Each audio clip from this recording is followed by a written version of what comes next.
Okay, hi, this video is actually here to serve two purposes. One is to show my item up on sale on eBay. I may post it up on Craigslist as well, which is my Nokia N73. I'm looking to sell it since I received a new phone for Christmas. Excuse me. And secondly is to show how to exploit your a locked SIM card phone into working with any SIM card provider. In this instance, with a XSIM, which I'm selling with the phone. Okay, first and foremost, all the items that are up with the auction, it's going to be the phone, which is a Nokia N73 Basic, but I have flashed it into the Music Edition. It's going to be a white front, black back. It's gonna have, it's gonna have the two cameras. It's gonna have the secondary camera up front, which isn't that big of a deal here in the States, since no cell phone providers here in the States support it. But most importantly, it's gonna be the back camera, which is the 3.2 megapixel Carl Zeiss lens with the flash. Both the lens and the flash are in good condition. There's just some minor scuffs around the branding. And also the fading Nokia logo. If you don't care too much about aesthetics, it's perfectly fine. If you do, then there are different cases and stuff that you could purchase on eBay as well, including screen protectors, different colored cases. You know, if you're in a Nokia, you already know all that kind of stuff.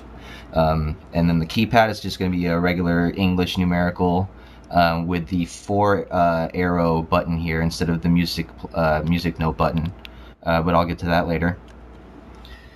The other items, it's going to be a European charger, which supports up to two, I believe, 240 volts. So if you're in Europe or wherever else in the world, but it goes all the way down to 110. So if you're in the States, it's going to come with an adapter here. It's going to come with an official Nokia BP6M battery, a 2 gig, 2 gig mini SD, not a micro, but a mini. They do have adapters for micro to mini, so if you only have micro, you can get those adapters really cheap. It's going to come with a data cable, so if you have Nokia PC Suite, or even if you don't, you can download it. That's what you use to sync your phone with your computer, contacts, pictures, music, media, any of that. Or you could the phone even gives you the option to just set up as a mass storage device in conjunction with your mini SD card.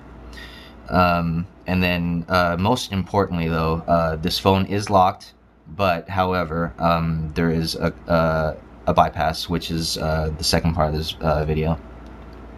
It is the use of an XSIM. What the XSIM is a small little chip.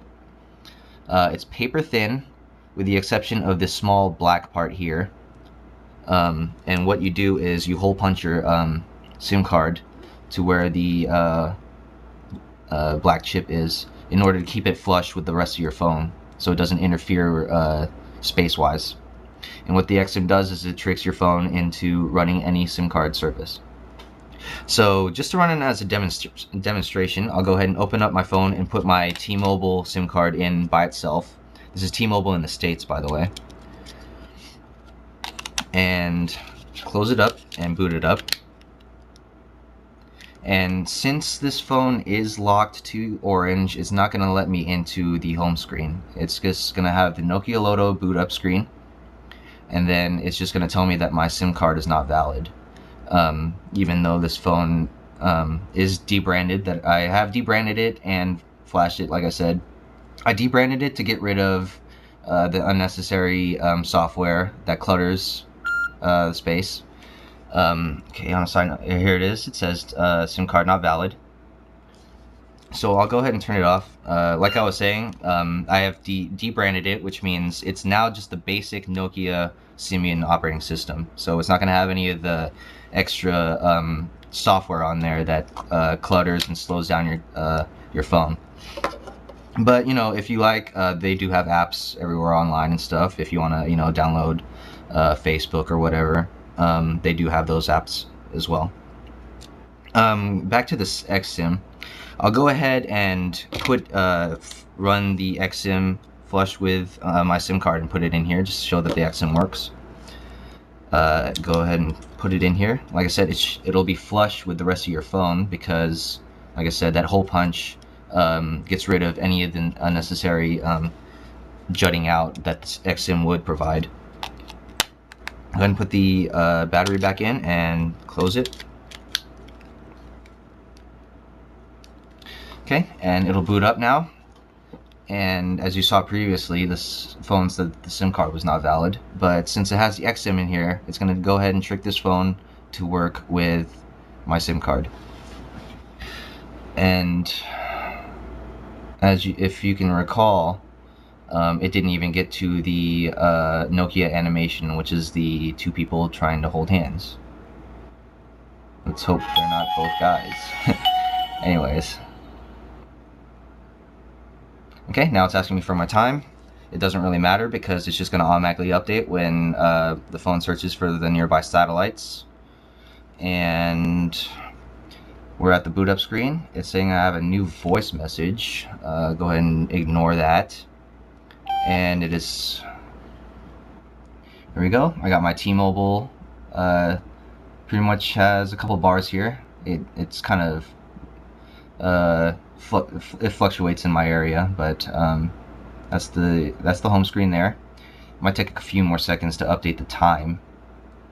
But what I was going to say earlier was that this button here on the original N73, it would go to the 4-arrow mini menu, but since I flashed it to the music edition, this button here would take me straight to my music.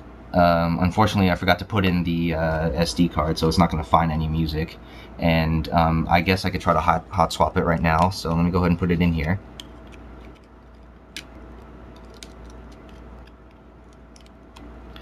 Okay, and still on the home menu here.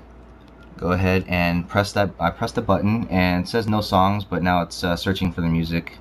I think I pretty much have the whole card filled up, so it might take a while to refresh your music library. But that's the cool feature about the music edition, is that it's more oriented towards music. So there I have 175 songs, and it'll go straight to the very first in alphabetical order. Right now it's in katakana because it's Kodakumi. You can search through all songs or by album, artist, etc. And it also has visualizations, which the basic N73 software did not provide. Okay, that's pretty much it. I still don't know why I didn't update the time, but it should. You can still manually update it if you want, but your cell phone provider will most likely just update the time for you. Pretty much that's it. If you have any other questions, just let me know. Good luck bidding if you're interested in this phone. And thanks for watching. I hope it was informative. Thank you.